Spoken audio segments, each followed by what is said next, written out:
নির্বাচনী ইস্তেহারে দেওয়া প্রতিশ্রুতি বাস্তবায়ন করল বিজেপি সরকার। বিজেপি ক্ষমতায় আসার আগে থেকেই মহিলাদের জন্য সরকারি বাস পরিষেবা বিনামূল্যে করার যে প্রতিশ্রুতি দিয়েছিল, সোমবার থেকে তা কার্যকর করা হলো। রাজ্য জুড়েই পরিষেবা চালু হওয়ার সঙ্গে সঙ্গে দুর্গাপুরে দেখা গেল উচ্ছ্বাসী ছবি। বিশেষ করে কর্মসূচির প্রতিদিন যাতায়াত করা মহিলা যাত্রীদের মুখে ফুটে উঠেছে হাসি। দুর্গাপুরের প্রাণকেন্দ্র সিটি সেন্টারে দক্ষিণবঙ্গ রাষ্ট্রীয় পরিবহন সংস্থার বাস টার্মিনাস থেকে প্রতিদিন অসংখ্য সরকারি বাস রাজ্যের বিভিন্ন প্রান্তে যাতায়াত করে। কলকাতা সহ বিভিন্ন শহরে চাকরি, ব্যবসা, পড়াশোনা, অন্যান্য প্রয়োজনে বহু মহিলা নিয়মিত পরিষেবার উপর নির্ভরশীল। এতদিন যাতায়াতের খরচ তাদের জন্য একটি বিষয় ছিল। এবার সেই খরচের বোঝা অনেকটাই কমে যাওয়ায় স্বাভাবিকভাবেই খুশির আবহ তৈরি হয়েছে মহিলা যাত্রীদের মধ্যে।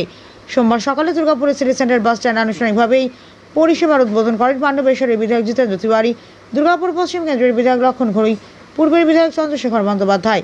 উদ্বোধনী অনুষ্ঠানে উপস্থিত ছিলেন দুর্গাপুরের মহকুমা শাসক কৌশিক চট্টোপাধ্যায়, প্রশাসনের আধিকারিক, পরিবহন দপ্তরের কর্মী এবং বিজেপির একাধিক নেতাকর্মী। উদ্বোধনের পর প্রথম দিনের যাত্রায় মহিলাদের হাতে প্রতীকীভাবে বিনামূল্যে টিকিট তুলে দেওয়া হয়। বাসে উঠে অনেক মহিলা যাত্রী জানান, এই উদ্যোগ তাদের দৈনন্দিন জীবনে যথেষ্ট সহায়ক হবে। বিশেষ করে কর্মজীবী ছাত্রী, নিম্ন মধ্যবিত্ত পরিবারের মহিলাদের জন্য এই সিদ্ধান্ত অত্যন্ত গুরুত্বপূর্ণ বলে মনে করছে তারা। দুর্গাপুর থেকে রিমাই দাসের রিপোর্ট, জামালপুর নিউজ লাইভ।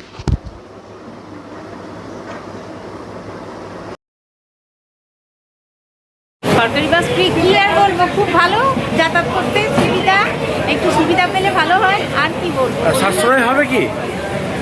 যেখানে তেলের দাম বেড়েছে সেখানে আপনারা ফ্রিতে যাবেন। হ্যাঁ, ভালোই হবে, সুবিধা হলো, খরচও বাঁচলো, মেয়েদের যাতায়াতের সুবিধাও হলো। আর কি বলবো, সরকারকে ধন্যবাদ জানাচ্ছেন। আর কিছু বলছি সরকারকে কি ধন্যবাদ জানাবেন? যতগুলি সিট খালি থাকবে আপনার নাম কি? ততজনই বসতে পারবে। আপনার নাম কি? যতগুলো সিট খালি থাকবে তত তো ভালোই লাগছে। তো এখন দেখি, এখন চালু হোক, সবে চালু হয়েছে আজকে থেকে। এখন কবে কিরকম চলে, কিরকম এইভাবে যেতে পারে মেয়ে ছেলেরা, দেখি তবে তো বলতে পারবো। যেখানে তেলের দাম বেড়েছে, হ্যাঁ। অন্যান্য যেটা প্রাইভেট বাস সেখানে বাসের ভাড়াও বেড়েছে। এখন বলছি তো, আজকে তো সবে শুরু, শুনেই ভালো লাগছে। এখন না দেখলে, না উপভোগ করলে তো বলতে পারবো না। না, সরকারকে ধন্যবাদ জানাবেন কি? হ্যাঁ, অবশ্যই। যখন সরকার ফ্রি করেছে অবশ্যই ধন্যবাদ জানাবো। আপনার নাম? পূর্ণিমাতে। টিকিট লাগছে না, টিকিট লাগছে না সরকারি বাসে, কি বলবেন? দেখুন, প্রধানমন্ত্রী নরেন্দ্র মোদীজি আমাদের পার্লামেন্টে মহিলাদের জন্য 33% সিট রিজার্ভেশনের দিন যে ঘোষণা করেছিলেন যে আগামী দিনে সারা দেশে মহিলাদের ক্ষমতা আরও বাড়বে, তাদেরকে মূল স্রোতে আনতে হবে, তাদের হাতে সমাজের কর্তৃত্ব তুলে দিতে হবে, সেটারই প্রতিফলন আজ দেখছেন এই সিদ্ধান্তে। এবং প্রধানমন্ত্রীজির পথ অনুসরণ করেই বাংলার মুখ্যমন্ত্রী আজ থেকে এই কর্মসূচির শুভ সূচনা করছেন।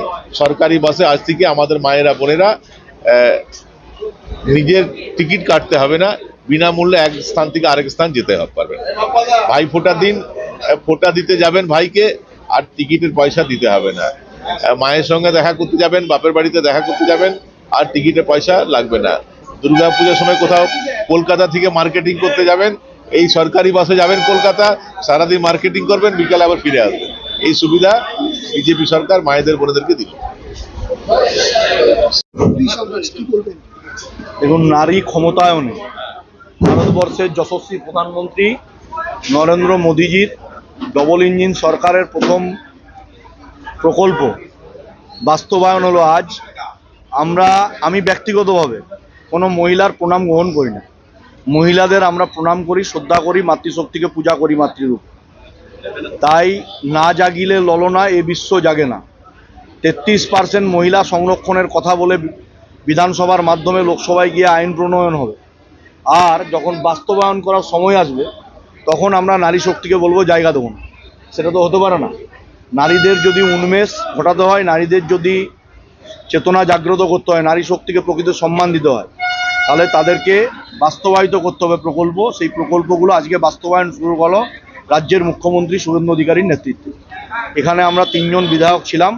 পাণ্ডবেশ্বরের বিধায়ক সম্মানীয় জিতেন্দ্র তিওয়ারি মহোদয়, পশ্চিমের বিধায়ক লক্ষণ ঘড়ুই, পূর্বের বিধায়ক হিসাবে উপস্থিত ছিলাম।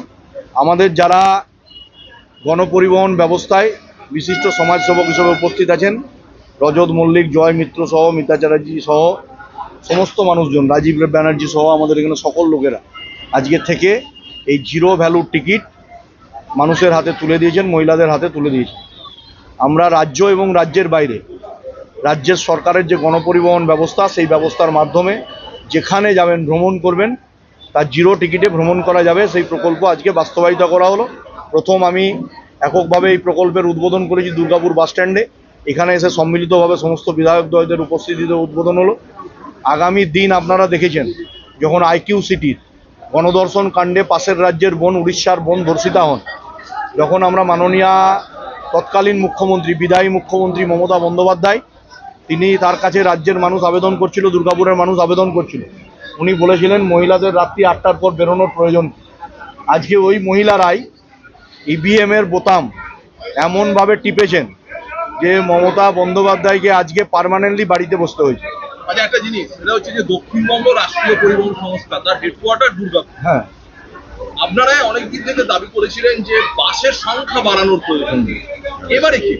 বাসের সংখ্যা বাড়বে, গণপরিবহন ব্যবস্থাকে সচল করা হবে। এই শিল্পটাকে রুগ্ন শিল্পে পরিণত করেছিল তৃণমূল কংগ্রেসের মাটি মানুষের সরকার, যাদের আমলে মা আক্রান্ত, মাটি রক্তাক্ত, মানুষ দিগ্ভ্রান্ত হয়েছে। এবার এটা মানবিক সরকার প্রতিষ্ঠা হয়েছে, গণপরিবহন ব্যবস্থা সচল হবে। 21টা রাজ্যে যেভাবে গণপরিবহন ব্যবস্থা সরকারি উদ্যোগে চলছে প্রধানমন্ত্রী নরেন্দ্র মোদীজির নেতৃত্বে, এ রাজ্যেও সেই প্রকল্প বাস্তবায়ন হবে। আর যারা এখানে ইউনিয়নের নামে আইনটিডিউসি এতদিন সেন মার্কেটে, চণ্ডীদাস বাজারে এখানে হাজিরা খাতায় সই করে বাড়িতে গিয়ে বৌদির সাথে মাংস ভাত রান্না করতেন, এবার সেই ব্যবস্থা বন্ধ হবে। যখন কাজে যোগ দেবেন, প্রপার কাজের মধ্যে থাকতে হবে। তাদের যে দাবি দেওয়া আছে, সেই দাবি দেওয়া যথার্থভাবে রাজ্যের সরকার দেখবে, মানবিকভাবে সেই দাবি পূরণের চেষ্টা করবে। কিন্তু যারা আসি যাই মাইনে পাই বলে কাজ করলে ওভারটাইম চাই, এই ব্যবস্থা তৈরি করে এসবিএসটিসিকে রুগ্ন শিল্পে পরিণত করেছিলেন। এবার এই ব্যবস্থা থাকবে না। যারা কাজে যোগ দেবেন, সক্রিয়ভাবে কাজে থাকতে হবে, শিল্পটাকে বাঁচাতে হবে। আগে যদি ট্রেড থাকে তবে ইউনিয়ন থাকবে, যদি ট্রেড না থাকে তাহলে ইউনিয়ন থাকবে না। এটা কর্মীদের বুঝতে হবে। এই ব্যবস্থা আমরা সরকারের পক্ষ থেকে তাদের কাছেও আবেদন রাখলাম।